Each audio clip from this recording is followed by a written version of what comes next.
Saya record. Monggo, Bapak.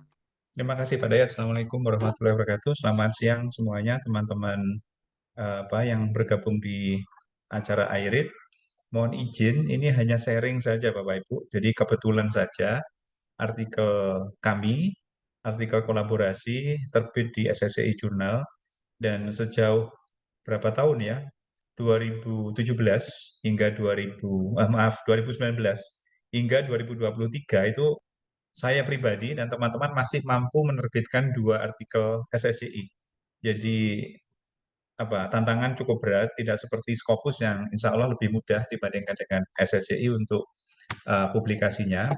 Kali ini izinkan kami menyampaikan sharing experience in publishing articles in an SSCI journal dan bagaimana kita kita merespon komen daripada reviewers. Nanti kita akan lihat berapa lama proses publikasi, kemudian bagaimana respon kita terhadap reviewers, kemudian reviewer komen itu seperti apa, kita akan coba lihat bersama. Nanti dari sana akan banyak pengalaman yang kita bisa tarik dari para reviewer-reviewer hebat yang sudah memberikan artikel kita hingga artikel kita bisa diterima dan dipublikasikan pada jurnal yang terindeks SSCI begitu ya. Langsung aja, ini ada beberapa topik, yaitu nanti sebelum kita publish, yang pertama kita harus melihat quality daripada paper kita, kemudian submission requirements, itu apa saja yang harus kita siapkan. Kemudian yang ingin saya tampilkan di sini adalah bagaimana komen 2 reviewers, yang satu adalah majors, yang satu rejection, kok akhirnya bisa publish. Nah, itu sesuatu yang menurut saya juga perlu usaha yang keras ya, agar kita bisa publish dari komen-komen yang sangat major sama yang reject. Jadi 2 reviewer itu major sama reject. Kalau sudah seperti itu, biasanya kita cenderung reject. Tapi kalau kita mampu hati-hati merespon dengan detail, kemudian kita menjawab pertanyaan reviewer dengan baik, insya Allah kita bisa publish seperti pengalaman kita yang baru saja terbit saat ini. Kemudian bagaimana kita merevisi, kemudian kita resubmission, kita menyapit kembali apa saja syaratnya. Kemudian nanti setelah tahapan accepted, kita akan ada copyright transfer, final proof itu nanti akan kita tunjukkan semua. Kemudian kalau Scopus tidak memiliki OASIS, jadi kalau SSCI mereka ada OASIS ya. OASIS itu nanti kita bahas, itu semacam short summary, one page summary begitu ya. Itu nanti hanya jurnal SSCI yang dia punya project dengan OASIS, kalau Scopus dia tidak punya dengan OASIS. Kemudian yang pertama kita coba lihat bagaimana quality of paper. Jadi saya tadi sudah share paper saya, judulnya ini ya, saya kembali ke papernya dulu. Jadi judulnya ini, Preliminary Development and Validation of Basic Psychological Needs Fulfillment for ESP Teachers in Online Instruction. Jadi sebenarnya ini pengembangan kuesioner kuesioner Basic Psychological Needs yang ada tiga komponen, namanya adalah competence, kemudian relatedness, sama otonomi. Jadi 3 itu yang menempel di pada BPN. Kok bisa terbit? Kenapa? Ya ini kebetulan dari pengalaman pengalaman membaca yang banyak. Jadi bukan dari literature review atau systematic review, karena biasanya artikel kita itu akan punya kualitas kritik yang bagus apabila kita mendasarkan pada systematic review, jadi kritik-kritik pakar yang ada di artikel topik tertentu spesifik, kemudian kita cari yang systematic review. Saya ambil contoh aja, kalau ini pengalaman pribadi, dari pengalaman dari lapangan gitu, saya gabungkan dengan baca-baca, jadi tidak berdasarkan pada systematic review. Saya ambilkan contoh mata kuliah saya ngajar di Thailand ya, tentang bilingualism. Jadi mereka di akhir tuh saya ajari nulis menemukan topik dengan kebaruan. Nah ini yang kebetulan teman-teman agak selama saya bergabung dengan teman-teman IRID, khususnya di kelas publikasi ya, itu yang teman-teman jarang menggeluti, jarang berinteraksi dengan systematic review atau kritik-kritik para pakar yang ada di artikel, misalkan kita membahas ICC, intercultural competence gitu ya, itu kita harusnya membaca weaknesses of method in intercultural competence. Itu harus dicari. Ataupun systematic review, kita lihat trennya. Kita lihat kelemahannya. Kalau itu tidak, maka artikel kita akan 50-50. Jadi kemungkinan besar rejection-nya itu masih masih agak tinggi. Jadi saya ambilkan contoh di apa ini kelas bilingual saya yang untuk hari Senin besok ini. Jadi di sini ada apa namanya pembelajaran bilingual di Cina. Kebetulan mahasiswanya Cina semua. A systematic literature synthesis of 19 years of bilingual education in Chinese higher education. Where does academic discourse stand? Nah, ini 19 tahun. Jadi kita beruntung ya. Kalau kita membaca hal seperti ini beruntung. Karena ini juga SAGE atau SAGE. Kemudian di bawahnya itu banyak di finding itu. Saya yang belum saya kuningi ya. Di finding itu ada, sebentar saya cek dulu. Nah, saya kerjaannya begini Pak Wibri, baca ini apa yang kritik-kritik ditulis oleh orang lain untuk kita renungkan, kita buat kebaruannya, kita ikuti begitu. Jadi, sebentar, ini sudah saya tulis kok. Ini findingnya begini. Jadi ada finding from this page suggest that. Nah, ini kritik-kritik mereka. Kelemahan mereka, qualified instructor, kemudian alat tesnya itu saya paparkan di PPT. Sebentar, saya cek PPT-nya dulu. Di sini. Nah, ini saya cek, saya buat kelas. Jadi begini, ini topik yang tadi saya simpulkan begini, kemudian saya ambil komen-komen daripada para reviewer, available research and recommendation for further research, atau further researchers ini seharusnya ya. Ini Zheng sama Dai, English Chinese bilingual, kebanyakan diimplementasikan di top tier universities di China. Kemudian research on bilingual education has funded central provincial, kebanyakan kampus-kampus besar lah. Apakah topik yang bisa muncul dari sini? Kan sederhana sebenarnya. Jadi kita nyoba melihat bilingual practices di kampus-kampus kecil. Nah, itu kan kebaruan ya. Kalau dia sudah mereview 19 tahun, ketemunya begini, berarti kita bisa hadir topik yang baru. Kemudian kritik yang kedua juga begitu. Ini ada kritik tentang keraguan hasil tes bilingual. Ini sebelum masuk ke materi saya ya. Jadi cara menemukan novelty agar originalitasnya juga muncul, kemudian apa ini namanya novelty-nya muncul, itu kita melihat hal seperti ini.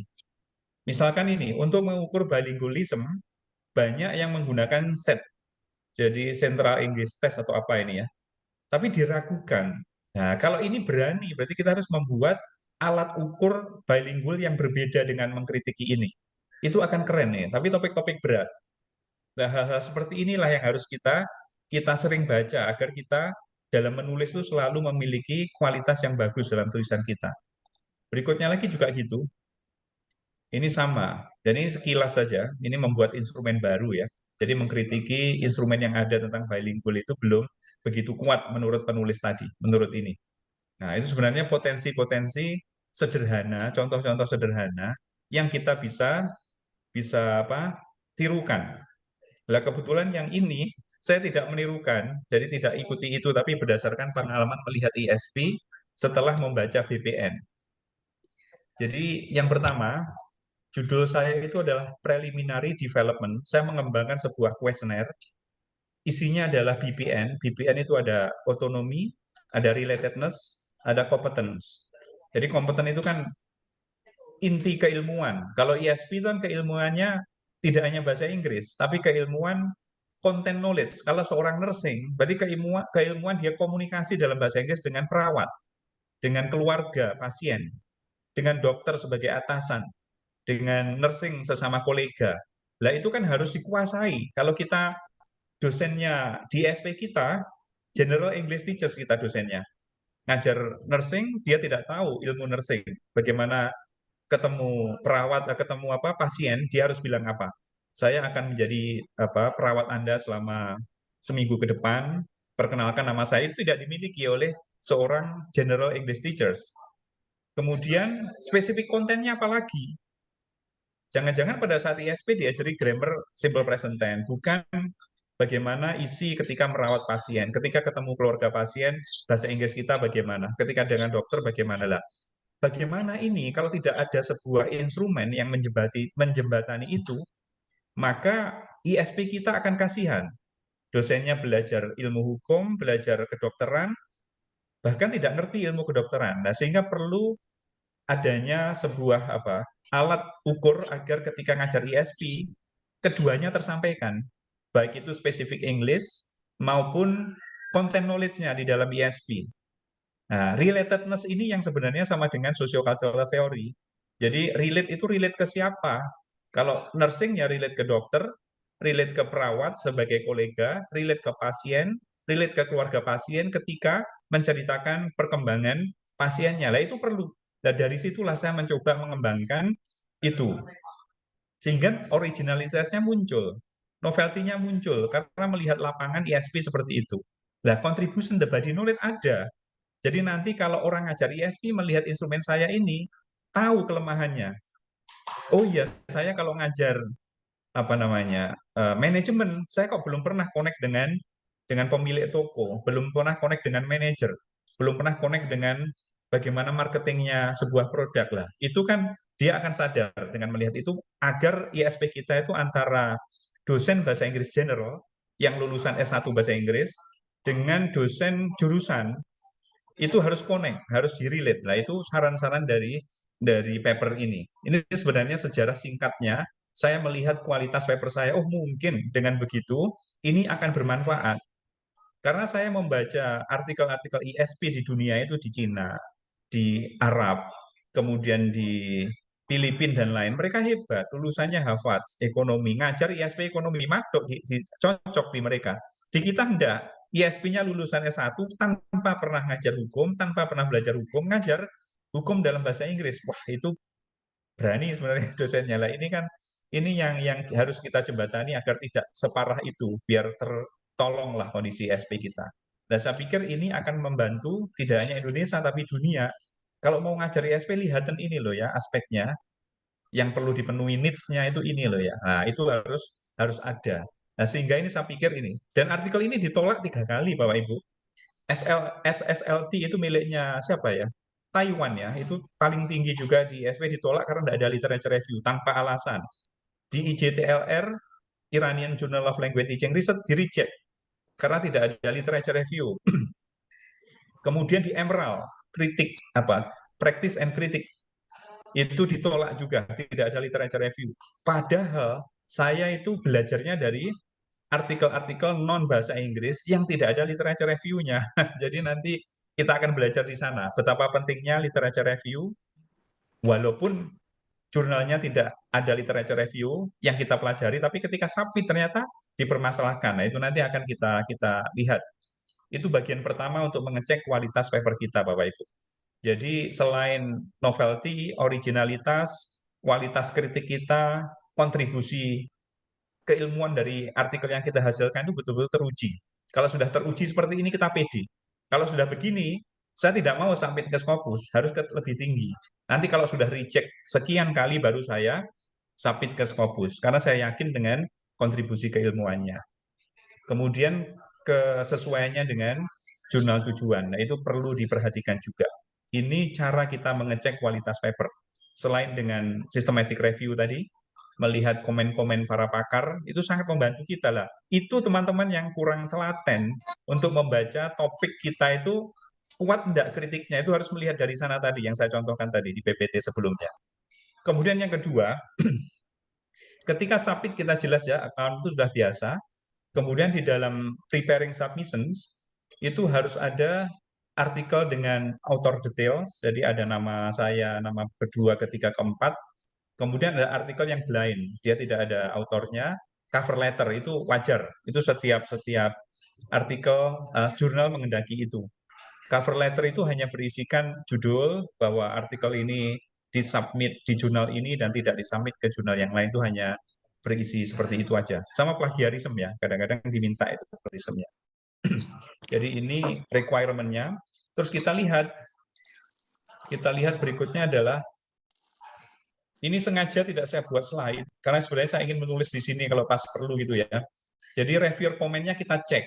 Ini submitnya kapan artikel saya. Ini jurnal SSCI bahasa Inggris. Jadi salah satu muji bahwa artikel kita bagus ketika artikel kita itu submit kepada jurnal dalam keilmuan. Kalau FAI ya jurnal yang religious studies. Kalau bahasa Inggris ya harus jurnal bahasa Inggris, itu baru kualitas kita teruji. Tapi kapan itu saya pas di Malang ketemu teman-teman yang baru S3 itu tidak kenal dengan KOL-IJ, tidak kenal dengan TEWT, tidak kenal dengan Asia TEFL. Aneh sekali ini. Nah, untuk menguji bahwa artikel kita bagus itu masukkan ke jurnal yang spesifik bidang keilmuan kita. Kalau language ya language, jangan yang lain. Kita cek dulu di lampiran ya. Sebentar, saya buka dulu. Jadi saya submit itu tanggal 26 April, Bapak Ibu, di Innovation in Language Learning and Teaching. 26 April ini jam 3 sore ya, diterima. Kemudian Bapak Ibu akan kaget, 1 bulan ini prosesnya. Sebentar, ini saya tutup dulu. Kemudian Mei, kalau kita lihat ini, mana ini? Nah, saya besarkan dulu. Nah, ini Mei tanggal 30, itu sudah muncul. Sudah muncul review daripada reviewer, para referees-nya sudah muncul. Dan komennya kalau jangan lihat, ini sudah lumayan bagus walaupun berat. Komennya adalah manuscript entitled tadi, komennya adalah the referees, berarti lebih dari 1 ya. Ini yang harus hati-hati nanti. The referees have suggested revision to your paper, berarti kita diminta revisi. Some which are quite major. We would like to respond the referee's comment and revise your manuscript accordingly. Diminta kita revisi. Kemudian ada reviewer yang recommend rejection, yaitu reviewer 2. Nah, ini hati-hati Bapak Ibu. Kenapa saya bilang hati-hati? Ini yang diberikan referee 1 saja. Kadang OJS jurnal hebat pun itu terlupakan. Referee 2-nya tidak ada komen. Padahal dia bilang apa tadi? Bilang major ya. Ini yang nanti akan menjadi hambatan. Nanti saya sampaikan, kalau Bapak Ibu menerima seperti ini, mintalah reviewer 2. Saya itu lupa. Saya langsung baca ini semua, saya revisi, saya submit. Pada saat submit, Profesor Hayo Renders ini sebagai editornya bilang, loh kok kamu hanya revisi dari reviewer 1, di mana reviewer 2? Saya jawab, saya tidak dapat reviewer 2 dari email Anda. Dia minta maaf. Karena OJS-nya kadang begitu, reviewer 2 itu tidak nyangkut, tidak ikut di sini. Akhirnya saya 2 kali. Kenapa kok ini kelihatan pendek? Publish-nya, padahal sebenarnya 7 bulan ini. Coba kita cek dulu komennya sebelum ke sana. Jadi ini dipuji, para reviewer itu bagus ya, mereka muji dulu ya. I have read the paper, kemudian try to validate, ini nice edition. Nah, ini membuat saya senang. Nice edition, berarti kan ada potensi bagus keilmuannya, memberikan benefits di dalam bidang innovation jurnalnya itu. Kemudian komennya parah ini.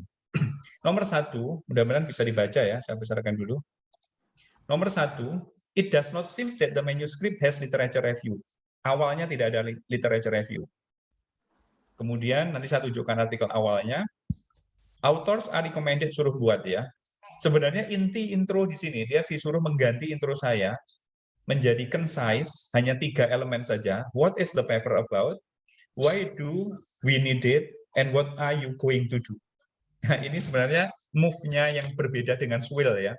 Dengan Swill tapi kuat juga dia untuk menulis tiga landasan di dalam intro ini. Kemudian the literature review previous studies included recent papers. Itu bagus. Tahunnya terbaru punya saya. Tapi lihat, authors have missed important references about BPN in L2 domain. Jadi kebanyakan yang saya summary itu bukan di L2, bukan di language, bukan di second language. For example, ditunjukkan satu-satu, Tian, Truk, kemudian Wong, kemudian Haris, itu juga begitu. STD tapi bukan di language, tidak boleh sama dia. Jadi dari sini kelihatan, kalau kita nulis intercultural, kita harus kumpulkan intercultural di second language, EFL ataupun ESL. Itu wajib, sesuai dengan saran daripada ini. Harus spesifik. Kemudian yang ketiga, author cited Liming sama Haris, tapi ini bukan di L2 juga, disuruh ganti. Kemudian ini, yang paling berat adalah metode. metodologinya, saya pakai SEM disuruh pakai ESEM. Ini nanti bagaimana saya mensiasatinya. Ini ada pertanyaan tentang partisipan nomor 4. Nomor 4B, CFA itu disuruh bandingkan dengan ESEM. Nah, ini yang kalau nggak bisa kuantitatif, bagaimana caranya? Ada triknya nanti. Kemudian ada istilah-istilah yang harus, tidak ada istilah divergent atau convergent validity, dia sangat paham ya. Jadi keuntungannya, kalau kita submit ke jurnal yang spesifik, kita akan diberikan reviewer yang ketat, yang pinter SEM. Kalau misalkan kita artikelnya kuantitatif, ya dia kuant. Kalau kita pengembangan, reviewernya pengembangan. Kita beruntung, karena kita dapat ilmu yang pas ya. Kadang-kadang kan kita bangga, kita nulis artikel spesifik pengembangan, terbitnya ke education general, bukan ke reviewernya, bukan reviewer tentang pengembangan. Nah, itu kita rugi. Kita nggak akan dapat masukan yang bermanfaat. Proses belajarnya tidak muncul. Nah, saya selalu begitu. Saya selalu mencari artikel yang jurnal yang ketat, yang reviewernya itu menguasai di bidangnya, agar kita dapat masukan yang mentok ya, yang qualified begitu. Kemudian ini invariant testnya ditanyakan juga, tetap ujung-ujungnya CFA sama SM. Kemudian dia menyarankan ini, bagusnya ya, dia menyarankan mengambil artikel yang spesifik di dalam second language tentang STD, BPN. Tadi sama-sama membahas basic psychological needs. Dia nunjukkan 1, 2, 3, 4, 5, 6, 7, 8, ada 9. 9 paper, utamanya milik Alamer, terbit di Recall, Cambridge. Terbit di jurnal-jurnal top ini, tidak ada yang Scopus, SSCI semuanya. Dan jurnal-jurnal yang Tisol, Willy itu ya, itu yang miliknya kecuali ini yang Frontiers ini biasa ya. Ini Call, ini SSCI juga. Ini study second language, ini Cambridge ya, tinggi-tinggi semua. Nah, dari sini itu reviewernya itu bagus. Reviewernya itu menginginkan punya saya itu analisaan seperti referensi ini. Ternyata dari sini aja menunjukkan bahwa dalam mencari referensi, saya masih kalah. Saya mencari referensi BPN itu di education, di second language. Ternyata belum ketemu 9 ini, saya baru nyadari bahwa saya kalah dalam hal mencari referensi dibandingkan dengan para reviewer. Akhirnya saya ambil semua ini. Jadi ini ini masukan dari reviewer seberat kayak ini. Kemudian saya masuk kepada bagaimana saya merevisi saran-saran dari reviewer tadi. Kita masuk kepada revision table. Jadi Bapak Ibu kalau merevisi, buatlah 2 versi, revision table sama nanti nempel di body artikelnya ya. Jadi setiap komen dari reviewer, sebentar saya besarkan, setiap komen judulnya ditulis di atas begitu, authors revision form, kemudian di sini kita copy. Kalau bagus ya kita puji, thank you for the positive comment for our article. Kita puji, terima kasih. Kemudian ini, it does not seem the manuscript has literature review section. Bayangkan Bapak Ibu, ini yang paling kita takutin nulis literature review, takut saya di reject. Tapi kebetulan saya punya inspirasi kemarin. Karena saya mengembangkan BPN, Basic Psychological Need Validation, dengan artikel saran daripada ini tadi, daripada reviewer tadi, reviewer komen tadi ya, sebentar, dari reviewer komen tadi, saya kelompokkan, saya baca berkali-kali. Saya tidak bisa nulis langsung, karena revisinya ini 6 bulan. Jadi April submit, Mei dapat komen, saya diberikan 6 bulan, berarti bulan 11 baru bisa submit. Saya sanggup menyelesaikan 5 bulan. Jadi tiap minggu saya mikirkan bagaimana nulis literature review. Kalau saya nggak pasti reject. Ini saya sudah feeling karena saya harus optimal dalam nulis literature review. Maka saya mengumpulkan artikel dari reviewer tadi. Itu saya cermati metodologinya. Ternyata setelah saya cermati muncul 3 jenis metode, Bapak Ibu. Metode validasi itu dengan metode biasa, validation yang deskriptif statistik biasa sama uji alpha coefficient itu. Yang kedua SEM, termasuk saya. Yang ketiga ESEM. ESEM itu exploratory structural equation modeling. Saya klik di Google Scholar sama di Google umum tentang ESEM. Ternyata di Indonesia belum ada ESEM. Bayangkan saya disuruh ESEM, sementara saya pakai SEM, yang lainnya pakai biasa. yang pakai biasa itu tidak direkomend sama reviewer. Apa yang kita lakukan dalam menulis literature review? Dari 3 kelompok tadi saya berhasil menulis literature review bahwa selama ini, to our understanding, recent studies tentang BPN itu terbagi 3 kelompok. Akhirnya saya kritik 3 kelompok ya, kelompok yang pakai biasa itu validitasnya kalah karena tidak ada CFA, tidak ada apa-apanya itu. Kemudian yang SEM itu kalah sama ESEM karena ESEM itu CFA-nya apa validitasnya lebih tinggi dari yang SEM. Kemudian bagaimana saya tetap pakai SEM kok bisa lolos? Saya bilang bahwa saya itu dengan membaca artikel yang apa pengembangan ada yang 1 langkah, 2 langkah, 4 langkah, saya pakai 4 langkah. Karena ESEM itu pakai 1 langkah, sedangkan saya SEM 4 langkah. Ini yang mungkin perlu saya mempertahankan ide saya, karena kalau saya mengganti ESEM, waduh Bapak Ibu, amburadul itu, mahal untuk menganalisis ESEM. ESEM belum banyak dipakai di Indonesia. Jadi saya mempertahankan 4 karena di Indonesia relatif, saya katakan di sini di Indonesia relatif baru ya dan belum banyak pakai ESEM dan itu costly. Saya bilang bahwa punya saya dengan 4 langkah itu meminimalisir dan mungkin akan setara dengan ESEM walaupun itu belum teruji saya gitu kan. Jadi di literature review itu seninya adalah kita merangkum bagaimana pengembangan yang sudah ada, kita bisa mengambil cerita apa dari sana. Ternyata saya bisa mengelompokkan. Oh, ternyata kelompok pengembangan ada itu. Kemudian saya bilang bahwa yang belum ada itu dengan SEM tapi 4 langkah. Agar validitasnya terjaga, bisa setara dengan ESEM walaupun belum terbukti. Lah, itu yang dihargai oleh reviewer. Jadi literature review itu bukan memindah-mindah ini isinya apa, ini apa, bukan. Tapi kita juga menyampaikan gap kita seperti yang ada di introduction. Jadi ini yang kita sampaikan di dalam, ini dalam Bapak Ibu. Jadi ini sudah saya lakukan. Kemudian ini tadi, ini saya tutup dulu karena sudah. Ini tadi kan saya dapat reviewer 1. Kemudian setelah itu terlupakan reviewer 2 kan. Kemudian saya submit reviewer 1 tadi November tanggal 3. Apa yang dibilang? Dia bilang, oh bukan di sini ya, saya submit, dia bilang bahwa kok cuman reviewer 1 yang di address, yang direspon, padahal ada reviewer 2. Dia minta maaf di sini. Minta maaf ya. Setelah ini saya bilang bahwa hanya 1, terus kemudian dia minta maaf. Ini dia minta maaf. Nah ini tidak di-forward. Akhirnya dia mem-forward. Kemudian dia minta bantu administratornya. Lot, bukakan. Nah ini yang agak susah Bapak Ibu. Karena kita kalau sudah submit revisi 1, itu sistem tertutup. Tidak bisa kita masuk submit lagi untuk addressing yang reviewer komen kedua.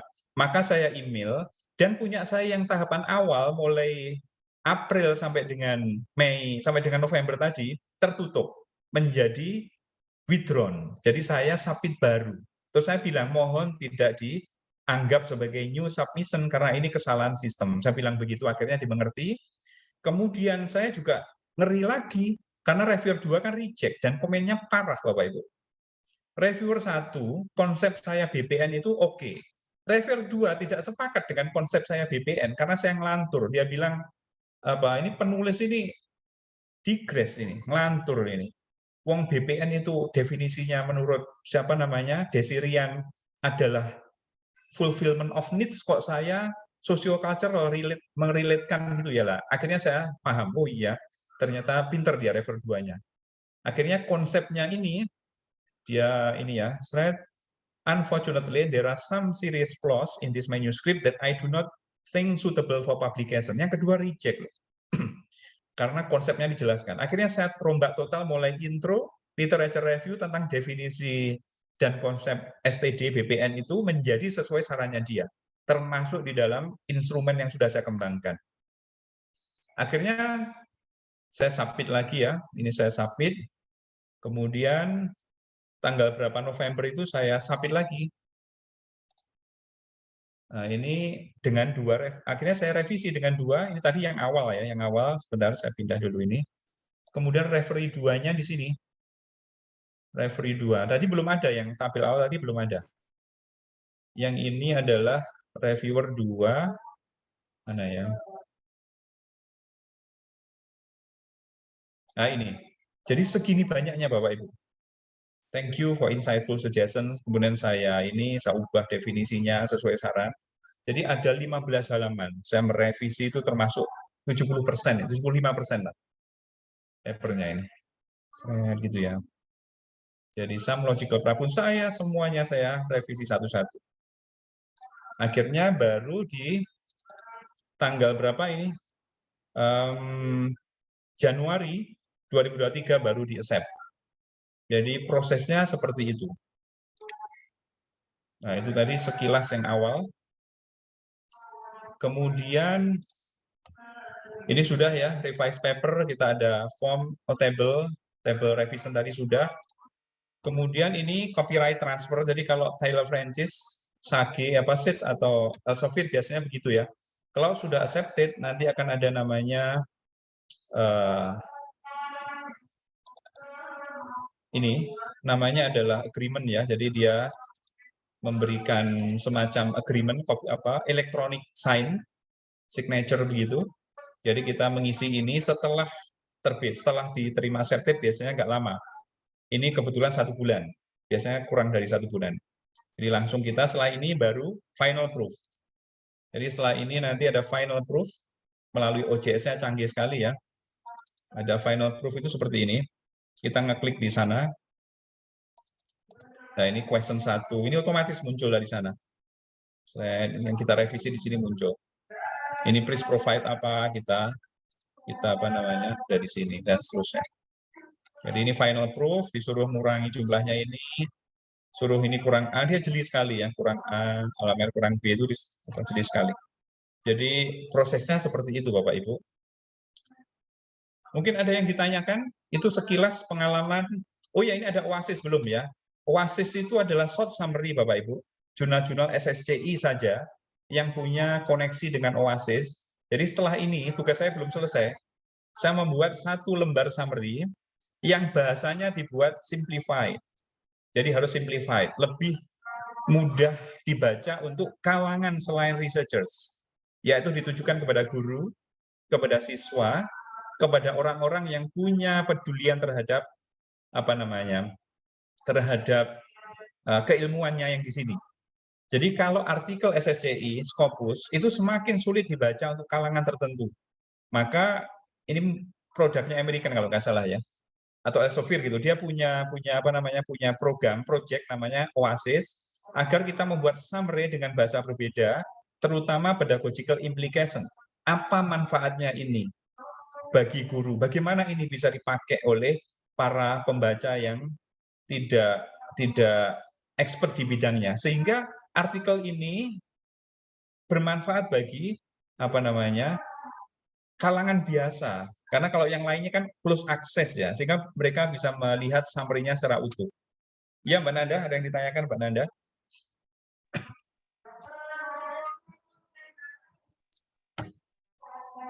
Mbak Nanda, ada yang ditanyakan?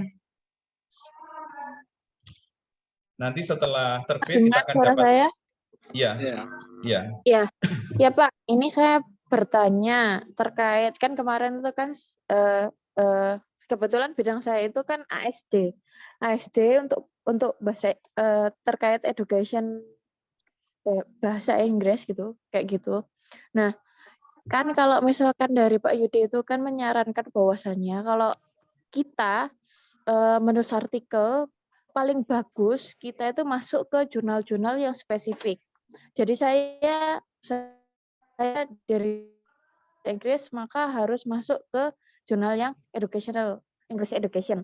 Ya. Nah, tapi karena bidang saya itu adalah bidang ASD, seringnya saya itu dapat komentar bahwasannya ada bagian diskusi itu terutama itu masih ngambang. Jadi ke psikologinya juga masih kurang, ke bahasa Inggrisnya juga kurang.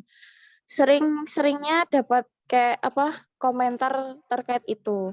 Nah, itu gimana Pak cara merevisinya? Karena kalau saya dapatnya itu dapat revisiannya itu dari bagian diskusi. Apakah saya harus meneliti lagi atau hanya mengkaji ulang dari teori-teori yang sudah saya tulis di literatur review? Itu aja, Pak. Ya. Terima kasih. Ya, terima kasih Mbak Nanda. Langsung saya jawab ya. Jadi betul Mbak Nanda, artikel seusahakan spesifik mungkin kayak ini. It does not seem that the manuscript has mana tadi ya? The literature review of previous studies has included recent paper. However, it can be noticed that the authors have missed important reference about BPN in L2. Jadi harus sesuai dengan bidangnya. Nah, bagaimana kalau tidak ada? Langkah yang pertama, pastikan tidak ada itu betul-betul tidak ada, atau kita yang kurang optimal dengan menggunakan kata kunci. Contohnya yang ini saya kan tidak menemukan setelah mereview sekian banyak, saya tunjukkan ya folder saya ya. Jadi setelah saya mereview banyak itu, ini referensinya, nah ini dari anu ya, dari apa reviewers. Nah ini saya mengkaji sekian banyak. 2000, 2008, 12 tentang BPN yang mepet-mepet dengan itu. Ternyata setelah dapat komen dari reviewer mampu memberikan artikel yang spesifik di bidang BPN. Berarti saya simpulkan bahwa saya di dalam mencari referensi yang spesifik kurang optimal. Nah, itu kemungkinan pertama. Sekarang kalau bagaimana kalau tidak ada, kita tambahin aja to our understanding. Jadi to our current knowledge. Jadi understanding saat ini yang banyak di bidang psikologi sehingga ya Mbak Nanda bisa gitukan aja, itu tidak akan masalah ketika memang betul-betul antara kita dan reviewer itu belum menemukan spesifik keilmuan tentang ASD dan second language learning. Ini juga begitu. Ini dia membaca isinya yang saya kutip. Jadi Liming sama Haris itu dia pakai RAS model. Dia membaca. Jadi kalau artikel jurnal-jurnal yang spesifik di bidang bahasa Inggris, itu biasanya dia juga akan membaca konten yang kita citasi, konten yang kita paraphrase, itu seperti apa, sesuai apa enggak, gitu ya. Jadi tidak apa-apa Mbak Nanda, kalau misalkan tidak ada, contohnya kayak kemarin yang punyanya Li Jumin ya, SMS based vocabulary, semuanya pakai SMS. Kalau nggak ada yang agak di atasnya sedikit, berarti yang teknologi based vocabulary learning, itu nggak apa-apa. Tapi diusahakan dulu kalau ada yang sangat spesifik dan relevan di bidang itu, karena biar positioning-nya itu jelas. Kalau kita mau membuat BPN itu, bedanya BPN ini dengan yang pakai RAS model, dengan pakai SEM, dengan pakai ESEM itu di mana? Nah, saya itu memberikan dua kebaruan, pakai SEM dengan 4 tahap, walaupun menurut Alamer itu masih kedaluarsa karena apa ancaman validitas yang rendah kalau tidak pakai ESEM, namun tingginya juga di ISP karena memberikan kontribusi bahwa dalam ngajar ISP jangan lupakan spesifik konten sama spesifik English-nya jangan dilupakan. Kalau kita mengajar English saja, kasihan mahasiswanya, dia tidak pernah belajar bagaimana keilmuan di bidang law, keilmuan di bidang, termasuk dalam UTS UAS. Jangan hanya ngetes bahasa Inggrisnya, tapi teslah bagaimana mereka berinteraksi kalau nursing ya dengan perawat, dengan pasien. Nah itu harus dimasukkan. Itu Mbak Nanda, jawaban saya sementara. Mungkin itu Pak Dayat bisa diganti dengan tanya jawab sederhana karena ini sifatnya sharing pengalaman publikasi di SSCI ya. Oke, terima kasih banyak Pak Yudi. Sami-sami. Terima kasih. Mungkin ada pertanyaan teman-teman, dipersilakan. Assalamualaikum Pak Yudi. Waalaikumsalam. Silakan Pak Asrori. Oke. Salam kenal untuk semuanya. Saya masih baru bergabung dan mungkin butuh banyak informasi terkait dengan publikasi Scopus. Di sini Pak Yudi, rata-rata teman-teman yang dari humaniora khususnya di wilayah segmented religi ataupun Islamic education itu kan memang jurnalnya luar biasa padat ya antriannya ini rata-rata. Kemudian mungkin nanti Pak Yudi bisa memberikan segmen apa yang kira-kira bisa selain ya mungkin beririsan lah terkait dengan itu. Terima kasih Pak Yudi. Terima kasih Pak Asrori. Silakan Pak Yudi, mungkin audionya dinyalakan dulu. Iya, lupa saya. Terima kasih Pak Dayat, Pak Asrori. Jadi Pak Asrori di pertemuan kami sebelumnya, kami menyampaikan ada 10 cara menemukan topik, Pak Asrori. Itu saya tulis di buku yang sebentar lagi terbit ya, dipublish. Itu ada 10 cara, salah satunya dengan tadi, Pak Asrori misalkan keilmuannya di bidang apa ya, kalau agama itu, apa Pak Asrori bidang jenengan misalkan yang spesifik begitu? Bisa di moral?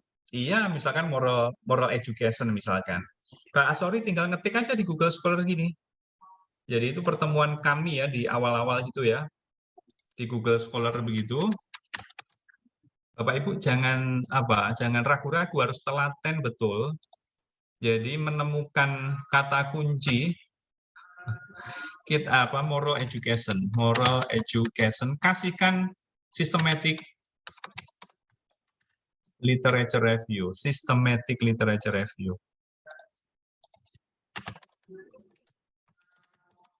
Nah, di situ akan banyak saran-saran penelitian. Ini banyak ini. Ethic education, mana yang moral ya? Mungkin ini etika ya, kemudian systematic review, karakter education. Nah, ini tahun 2019 jurnalnya biasa. Cari ambil yang jurnal-jurnal bagus.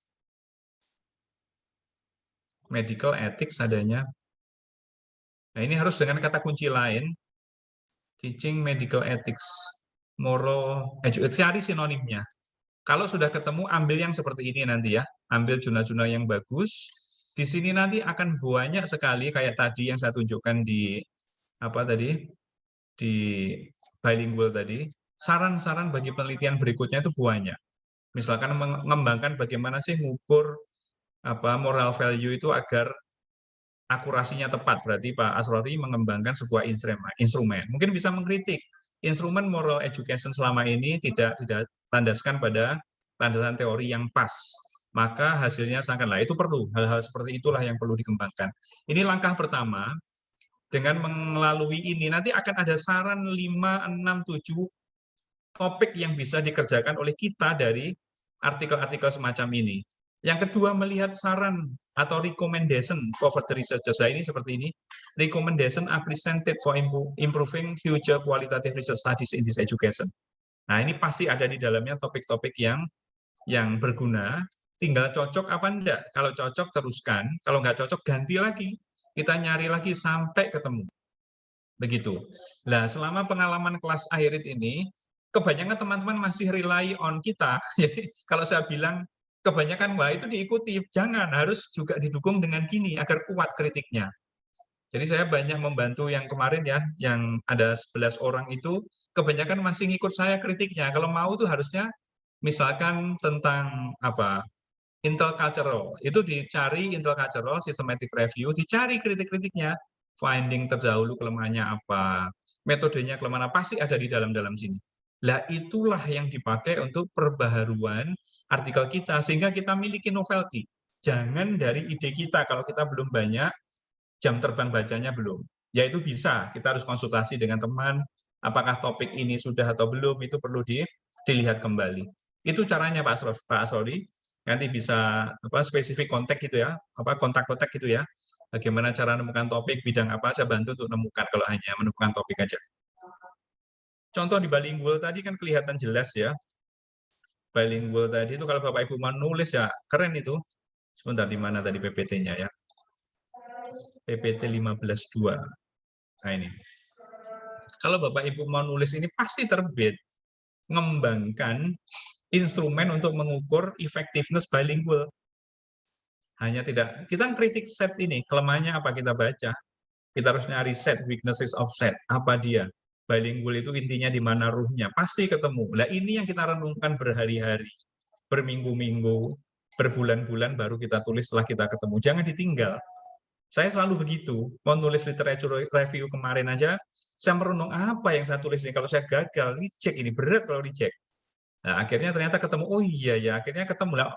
Dengan ketemu begitu buat cerita baru, reviewer akan kagum, oh hebat ini nulisnya, bagus, berarti sudah mengcover semua artikel pengembangan tentang BPN di bidang second language sudah ada, tinggal kita meramu aja. Yang meramunya ketemu 3 kategori. Lah ini nanti juga gitu. Oh ternyata effectiveness bilingual itu ketemu ada 2 kelompok, namun kurang apanya, nah baru kita ngembangkan. Dari sini akan muncul lebih dari 1 atau 2 topik. Ini yang harus kita pelajari. Kalau sudah apa namanya, kita senyum menemukan kritik, wah hebat ini, kita akan berat nulisnya. Lah itulah tantangannya. Jadi jangan sampai kita tidak membaca hal begini. Ini sangat penting untuk menunjang keterbatasan kualitas kritik kita agar kebaruannya muncul. Jadi itu Pak Asrori ya, di samping bisa menemukan topik dengan melihat apa yang orang lain tidak punyai. Contohnya ISP jelas. Tidak semua kampus punya ISP, makanya itu iseng-iseng karena tidak sesuai dengan roadmap saya, tapi kok menarik, kebaruannya tinggi, saya tulis dengan gandeng teman-teman yang ingin gabung kolaborasi itu ya. Itu bisa. Misalkan ASD Mbak Nanda, itu kan keren. Topik-topik yang tidak semua kampus di Indonesia dalam bidang bahasa Inggris mengalami, sehingga dia menang 1 langkah dari segi partisipan atau research partisipan, dia sudah menang 1 langkah. Tinggal bagaimana mengemas research partisipan menjadi sebuah gandengkan dengan topik-topik yang akan berikan kontribusi. Lah itu sebenarnya luar biasa dengan begitu. Kayak Bu Desi ada ICC dengan lebih dari 2 negara, itu tidak semuanya punya. Nah, itu bagus, tinggal kita mengemasnya bagaimana. Nah, itu cara menemukan topik yang ketiga ya. Kita melihat potensi diri kita dengan melihat globalnya bagaimana. Itu juga bagus, juga bisa dipakai untuk menemukan topik-topik tertentu. Oke, nanti detailnya bisa kita saling kontak Pak Asori ya. Pak Asori kapan pernah ke rumah ya? Terima kasih. Ya, sama-sama Pak Asori. Terima kasih Pak Asrori. Silakan, mungkin ada lagi yang ingin ditanyakan teman-teman. Permisi, Silakan, Mbak boleh Nada. saya bertanya? Ya, Mbak Nada, silakan. Assalamualaikum warahmatullahi wabarakatuh. Ya, terima kasih sebelumnya Pak Yudi. Mohon maaf ini Pak, saya baru join karena sekalian masih di kelas. Ini saya mau konsultasi mengenai artikel saya yang kemarin sempat konsultasi juga sama Pak Yudi, cuma ada kendala Pak waktu itu. Ini saya mau lanjut nulis lagi. Ini saya boleh share screen Pak? Silakan. Saya, kalau misalnya kemarin itu kita bahasnya tentang yang self-regulated learning process. Yang waktu itu dengan rekomendasikan ke saya tentang self-regulated learning di English Proficiency Test yang di IELTS itu. Nah, ini saya mau ini sudah kelihatan sudah. Ya, jadi waktu itu terakhir saya konsultasi dengan jenengan itu kita membahas tentang literature review, dan di sini Yudi meng-highlight 2 komen. Yang pertama dari segi kebaruan SLR ini. Jadi waktu itu SLR masih relatif baru di EFL, especially di writing, karena waktu itu jenengan merekomendasikan untuk fokus di writing. Kemudian untuk yang kedua itu ada methodological shortcoming, di mana di sini ada kelemahan, yaitu perbedaan setting dari segi partisipan. Waktu itu ada yang outdoor dan indoor. Nah, ini saya mau konsultasi mengenai komen yang jenengan berikan waktu itu Pak, tentang SLR di EFL, especially di writing.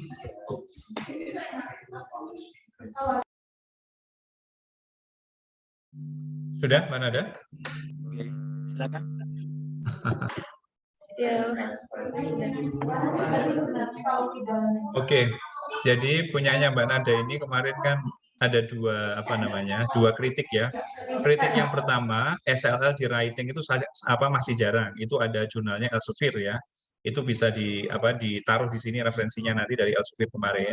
Kemudian kritik yang kedua itu dari Asia TOEFL. Jadi ini salah satu cara Bapak Ibu kita menemukan kebaruan itu tidak hanya dari 1 jurnal, bisa dari 2 jurnal yang berbeda. Kebetulan kemarin saya baca SLR dari Elsevier tentang writing di anak-anak.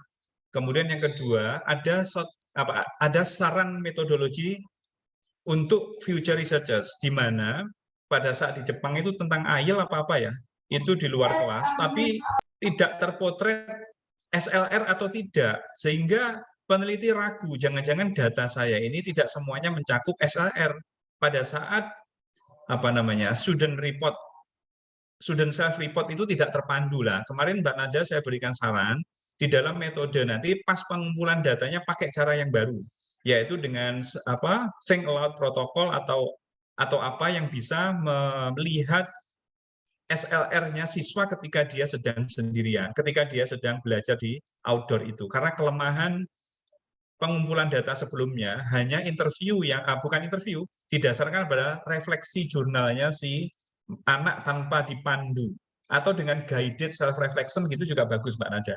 Jadi ada kebaruan di dalam proses pengumpulan datanya. Kalau berat melalui think aloud protokol mungkin bisa guided self reflection ketika dia belajar di luas.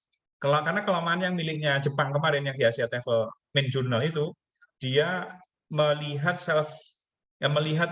SLR-nya itu berdasarkan self reflection tapi tidak di-guided. Mbak Nada tugasnya adalah menciptakan bagaimana guided self reflection itu bisa mengumpulkan data.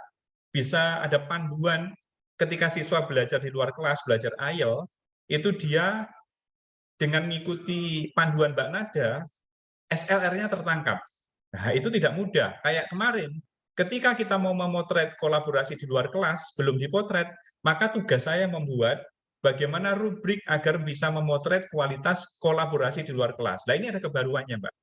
Kalau Mbak Nada mampu membuat sebuah alat ukur, alat pengumpul data yang berupa guided self-reflection, Mbak Nada mengumpulkan self-reflection yang ada di dunia ini kayak apa, kemudian kelemahannya kan belum guided. Nah, bagaimana agar bisa guide Mbak Nada? Nah, itu PR 1 paragraf, 2 paragraf itu nanti bisa dipakai ada kebaruannya dalam metodologi. Dan itu akan keren, akan bagus. Jadi Bapak Ibu, dari sini aja sudah kelihatan bahwa nulis Scopus saja atau SSCI saja dibutuhkan inovasi seperti ini. Jarang sekali kita datar gitu ya, pokoknya interview tidak diakui, itu hanya di level-level Q4, Q3 itu yang seperti itu. Kemudian ada trik baru lagi, yang punya saya kan instrumen baru terbit. Itu juga bisa untuk Scopus Q1, Q2, instrumen-instrumen baru begitulah, pakailah untuk mengukur survei dengan mixed method begitu ya, disebar kepada guru ISP, spesifik di mana, di nursing kah, di medical science kah, atau di law kah, kemudian dilihat bagaimana BPN-nya itu sebarannya seperti apa. Apa needs-nya tinggi, ataukah rendah, ataukah sedang, seperti apa praktek needs-nya itu. Misalkan kalau dengan law, pernahkah dia komunikasi dengan orang di penjara, dengan ahli hukum, pernahkah hadir di persidangan dengan bahasa Inggris, atau diterjemahkan begitu, atau melihat YouTube proses sidang dengan bahasa Inggris. Lah, kalau nggak bisa itu, maka nanti BPN need-nya akan menjadi low. Lah, itu kebaruannya tinggi, Bapak Ibu. Itu bisa dipakai. Itu salah satu cara kita menggunakan instrumen-instrumen terbitan terbaru. Itu rebutan, Bapak Ibu. Saya yakin dalam 3-4 bulan, 5 bulan, 6 bulan nanti pasti ada yang memakai. Entah itu dari luar negeri ataupun dari ISP yang tidak ideal untuk memotret itu. Itu cara-cara lain untuk menemukan novelty. Yang dibutuhkan ya hanya novelty, kontribusi keilmuannya itu apa gitu ya. Terima kasih Pak Dayat. Terima kasih. Thank you, sir. Terima kasih Mbak Nada. Mungkin dicukupkan untuk hari ini. Jika ada pertanyaan mungkin teman-teman bisa kirim via WA ya, di WA grup boleh. Karena waktu sudah menunjukkan pukul 15 ya. Jadi berakhir sudah untuk acara pada siang hari ini. Insya Allah ke depannya kita akan bertemu lagi di acara seminar seri sesi berikutnya. Ini juga mohon doanya. Insya Allah minggu depan Pak Yudi berangkat ke Thailand. Nah, ini berarti I read go to Thailand gitu ya. Seperti itu. Ini gara-gara Pak Niko ini Pak. Sebenarnya semoga Airit semakin maju dan juga jaya, tidak hanya di Indonesia, nanti kita bisa ke negara lain ya, bisa berbagi informasi juga khususnya tentang publikasi. Terima kasih teman-teman atas waktunya, sampai jumpa di pertemuan berikutnya. Untuk link sertifikat sudah saya share di sini, nanti akan saya share lagi di grup WA. Terima kasih Pak Yudi. Terima kasih sama-sama, mohon maaf semua teman-teman ya. Iya, Terima kasih. makasih banyak Pak Yudi. Sami-sami Bu. Terima kasih.